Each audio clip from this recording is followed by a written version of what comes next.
Well, set a precedent. One of the things that Iraq has been really eager to do is not just take back its sovereignty in the sense of a piece of paper, but it really wants to make an effort to show that security contractors in particular cannot come in here, kill people, and be allowed to leave. Now, his family, of course, and Britain to some extent, would have preferred that he actually be tried in Britain, but this was a crime on Iraqi soil, and Iraqi authorities wanted to make sure to send the message that they were going to try this case, they were going to decide his punishment, and they, from now on, will be in charge of what happens to foreigners who commit crimes here. Okay, thank you very much, Jane Araf, reporting there live from Baghdad. Now, ministers and diplomats aren't the only ones abandoning Muammar Gaddafi. Still to come on the program, we'll have the story of Gaddafi's Ukrainian nurse who has now fled to Kiev. And Hollywood's A-listers gather in Los Angeles for the 83rd Academy Awards, I should say. So who's going home with the Oscar? We'll tell you that in just a few minutes. Do stay with us.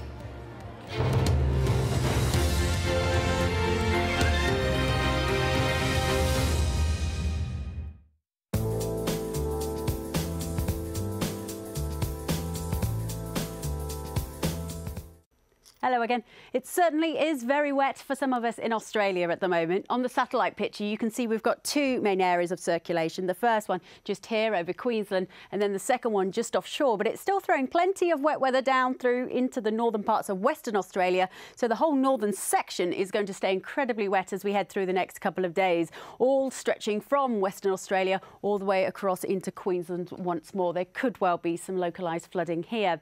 Now, a bit further north, and we've also seen some localised flooding thanks to this area of cloud here. Now, at one point it looked like it may well develop into a tropical cyclone. It didn't. It stayed as a low pressure, but it doesn't really matter there because it certainly gave an awful lot of very heavy rain. Now, the main area is now pulling away towards the north, but it did give us 271 millimetres of rain, and that's more rain than you'd expect in half a year in this area. So clearly an awful lot of wet weather, and it is giving us problems. Now, the worst of that does appear to be moving away towards the north, and there's a little area of low pressure now gradually making its way towards Borneo. So this time, over the next 24 to 48 hours, looks like it's going to be the northern parts of Borneo where we see some of the worst of the weather here. Meanwhile, over towards Afghanistan and Pakistan, there's more cloud and snow.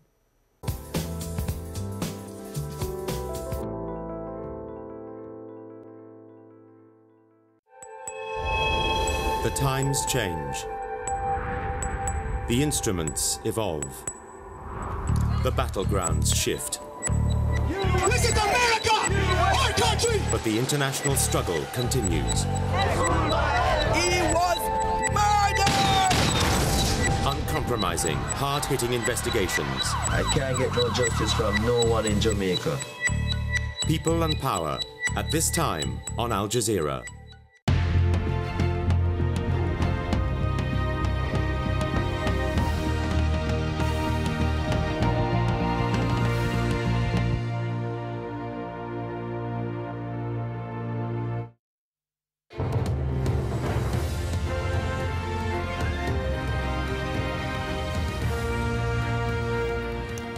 Welcome back. A reminder of our top stories here on Al Jazeera. Tunisia's interim prime minister has stepped down. Al-Beji Qaid Sepsi will succeed Mohamed Ghannouchi, who resigned on Sunday. It follows renewed violence in the capital, Tunis, prior to his departure. Amateur footage has emerged from Libya showing Saif al-Islam, one of Muammar Gaddafi's sons, encouraging supporters to fight for his father. It's unclear when and where the pictures were taken, but in it, Saif al-Islam says he's brought reinforcements, food and weapons. Well, the city closest to Libya's capital has been seized by anti-Gaddafi protesters, but demonstrators in Zawiya believe Libyan troops on the outskirts are preparing a counterattack. And foreign leaders, including the U.S. Secretary of State, have arrived in Geneva for crisis talks on the situation in Libya. And the UN Refugee Agency says it's facing a humanitarian emergency as foreigners pour out of Libya. It says close to 100,000 migrant workers have fled to Tunisia in the past week, most from Egypt and Tunisia. But labour groups say tens of thousands of Asians remain stuck in Libya in limbo. Well, let's run you through now some of these figures. An estimated 60,000 Bangladeshis are thought to be in Libya. It's unclear when or if they'll be pulled out.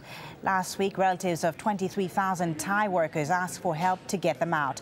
They were reportedly running short of food. Now, Thailand says it started evacuations. And roughly 30,000 Filipinos were working in Libya when the crisis began. 400 have been pulled out of Tripoli. Let's speak to Dr. Manal Buhamid, who's an aid worker with the Kuwaiti Red Crescent Society. She can tell us more about the refugee situation. Thank you very much for speaking to us. Now, I understand that you traveled to the border with Tunisia and Libya just a few hours ago. What's your assessment of the situation there? How dire is it for the people who are fleeing Libya right now? Hello, this is Dr. Manal Buhamid. We've just left the Libyan-Tunisian borders after a 9-hour flight from Kuwait directly to Jerba, and then from there to Ras Jbeir, the point at the Tunisian-Libyan borders. To sum it up, it's catastrophic. We have an estimated 1 million refugees to be leaving Libya in the coming few days, according to the information given to us by Dr. Abdel Karim Binti Ali, who is the director of the International Federation for the Red Cross and Red Crescent in the Middle East and North Africa. We've witnessed more than 20,000 people stranded at the Tunisian side of the border, with more than 40,000 at the Libyan, at the Libyan side, which we actually witnessed and saw ourselves.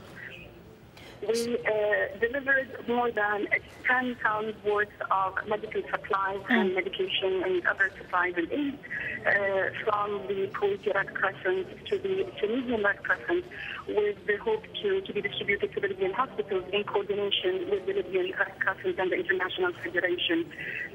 All this has been coordinated with the Dr. Sufyan Qalyan from the Tunisian Red Crescent, Dr. Munjiri, who is the supervisor at the borders, the Tunisian Red Crescent supervisor at the borders, whom we've met as well. Okay. Additionally, we've met with the United Nations, the XCR, and again, the situation is catastrophic. What they need right now... What they need, exactly. I was going to ask you about that. Sorry to interrupt you. You mentioned that 20,000 people are stranded at the border between Tunisia and Libya. What are the most urgent needs right now for those people there, and also for the people who are still trapped inside Libya and who can't make it on the other side of the border? Well, you see, what was surprising, at least to us as medical relief workers, is lack of casualties. I mean, we did not see casualties coming from Libya. Now, this is a point to be mentioned, because we're not quite sure why casualties are not, leaving. I mean, is there anything stopping them from leaving, wounded, leaving Libya? But what we've seen are thousands upon thousands of people trying, mainly Egyptians, Tunisian workers, other nationals who are trying to leave Libya. What they urgently need right now are means of shelter, temporarily at the borders, but more importantly, they need means of transportation. They need to be transported and moved to their mother countries. I don't think the borders would be able to, the situation at the borders, although the Tunisian authorities at the border are trying their utmost, and they were really organized and well organized, and this has to be said. But I don't think in the coming few days they will be able to cope with all those thousands leaving. So we need means of allowing all those kind of people to actually be moved out of the borders to their countries of destination, final destination. Okay, thank you very much for speaking to us. That's Dr. Manal Buhamid with the Kuwaiti Red Crescent Society speaking to us about the situation of the people stranded in Libya. Now, among the thousands of foreigners who have fled Libya has been Gaddafi's Ukrainian nurse. She arrived in Kiev on Sunday after working for Gaddafi for most of the last decade. Neve Barker has her story. Returning to Ukraine after 9 years at Gaddafi's side, 38-year-old Galina Kolodnitskaya is met by family at Kiev airport. She arrived with hundreds of foreign evacuees. Her story distinctly different from the many others fleeing the violence in Libya. In these undated pictures, Kolodnitskaya stands close to the heart of the Gaddafi regime. She was one of 4 Ukrainian nurses taking care of him But a US diplomatic cable published by WikiLeaks late last year claimed the Libyan leader was deeply attached to Kolatnitskaya. The cable described her as a voluptuous blonde who always travelled with the Gaddafi as only she knew his routine. It's believed the two may have been romantically involved.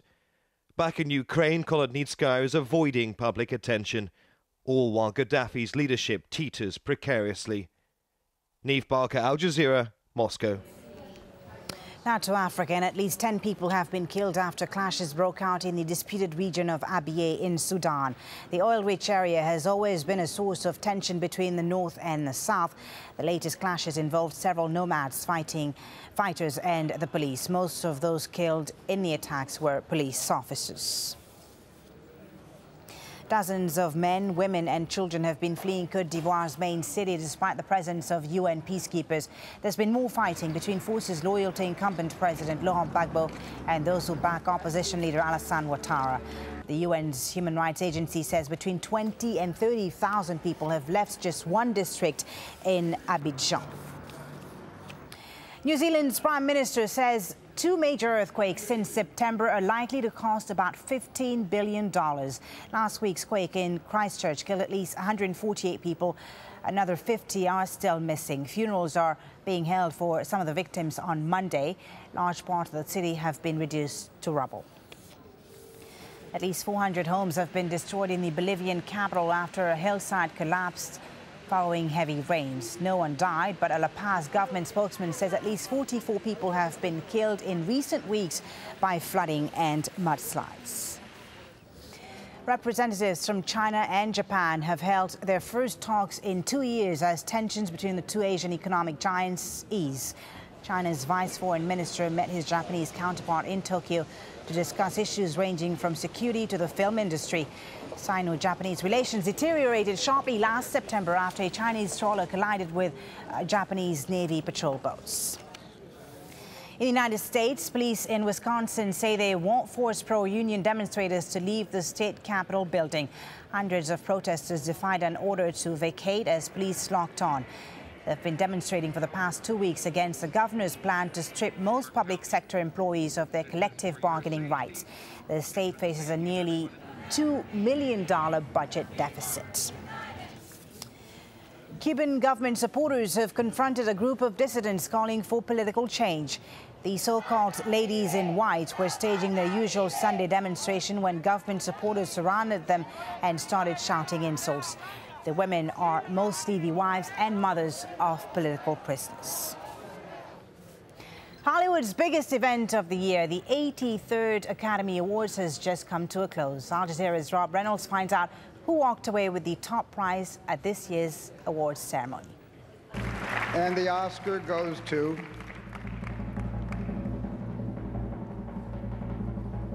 The King's Speech, Ian Canning. The story of a stammering sovereign won Hollywood's top honor Sunday as The King's Speech scored Best Picture. Colin Firth's performance as a king tormented by a speech impediment and self-doubt earned him the Best Actor Oscar. The film world's shining stars and lesser lights strutted down the red carpet in their best tuxedos and most glamorous gowns, despite unusually chilly temperatures that set many bare shoulders shivering. This year's Best Actress award went to Natalie Portman in Black Swan for her compelling portrayal of a ballerina pushed over the edge of madness even as she achieves an artistic triumph. This is insane, and I truly, sincerely wish that the prize tonight was to get to work with my fellow nominees. I'm so in awe of you. A gritty boxing film scored an Oscars 1-2 punch as both Melissa Leo and Christian Bale took home Oscars for Best Supporting Actor and Actress in The Fighter. The warmest applause of the night was showered on Portman. She fell in love with the choreographer on the set of Black Swan, and they're expecting a baby boy this spring. Rob Reynolds, Al Jazeera, Hollywood. All right, let's take you to Geneva now, where the UN Human Rights Council meeting has gotten underway in Switzerland this Monday. That's the president of the council addressing the delegates there. World leaders gathered as the situation in Libya is set to dominate the agenda of discussions there. We are expected to hear from Russia's Foreign Minister Sergei Lavrov in the next few minutes. Of course, we